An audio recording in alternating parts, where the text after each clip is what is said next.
香格里拉对话会召开在即，中国防长此行有5天时间，却不见美国，要做什么？大家好，我是李哲。最近，第20届香格里拉对话会按计划在新加坡举行。此前，我国国防部已经有消息证实，中国国务委员兼国防部长李尚福应邀出席本届香会，会见有关国家代表团团长，并访问新加坡。根据外媒的报道，本次香会召开，来自亚洲、欧洲以及美国的国防部长将齐聚新加坡，围绕亚太地区所面临的紧迫挑战进行会谈。而就在香会召开前夕，五角大楼发言人莱德发表声明说，中国已经明确拒绝了美国于5月初提出的这个中美防长在香会会晤的请求。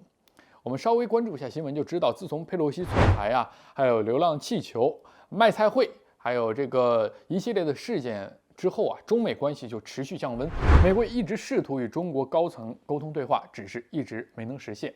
但中国为什么就是不见美国？很清楚，不过是揣着明白装糊涂，一门心思炒作对华议题。而这一次，在中国又一次拒绝美国之后，莱德发表声明中又说了一句：中国不愿意进行有意义的两军讨论。但这不会削弱美国国防部寻求与中国人民解放军建立沟通渠道的所有承诺和努力。这言下之意就把锅甩给中国了这是中国的问题，是中国不愿意沟通。你看这美国又玩这种老把戏，企图把中美无法实现的会晤原因归咎给中方。事实上呢，中国拒绝美国的会晤请求原因非常合理且简单。一方面，本次出席香会的中国国防部长李尚福还仍在美国的制裁名单上2018年的时候，时任中央军委发展部部长的李尚福曾经购入了一批俄罗斯的武器装备，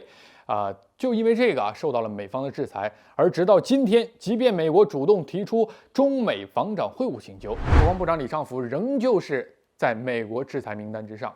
而根据美国此前制裁的要求来看上到美国官员，下到美国企业人员都不能同美国制裁人员接触。那这一点，美国显然不会不知道。既然对话又舍不得解除制裁，打这种擦边球，足以证明美国在对话上压根儿没什么诚意，不过是给中国挖了个坑。一旦中国答应会晤，岂不是相当于默许了美国的霸权制裁？中国当然不会落入这样的圈套。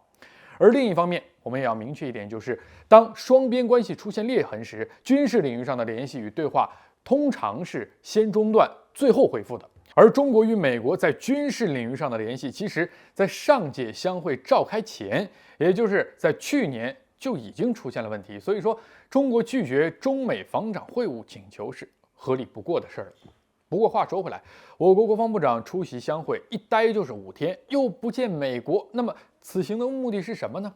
我们来看看香会举办的地点新加坡那大家就应该明白了。在今年4月份的时候，中国解放军还和新加坡举行了一场中新合作2023的联合军演，这是中新两国时隔8年以来首次展开相关的联合军演。那这我要提一下，就是要知道新加坡可是有美国驻军的，换句话来说，就是在一定程度上，新加坡那是背靠美国的，所以中新两国能够举行联合军演，意义不言自明。此外，在新加坡举行香会，作为亚太地区规模最大的防务安全论坛，自然也少不了广大东盟国家的参与。而前不久，就在广州，中国与越南、泰国、老挝、柬埔寨以及马来西亚等东盟国家还进行了和平友谊2023联合军演的首轮磋商。由此可以判断，中国防长本次香会自然也是意在亚太地区。当前，中国与东盟国家的联系与合作正在不断强化，防的就是美国打着所谓维和旗号干涉别国事务，扰乱国际局势。对于美国来说，见不到我国防长，先别急着甩锅，想想自己该拿出什么诚意才最重要。好，今天的宇宙观察就是这样，下期再见。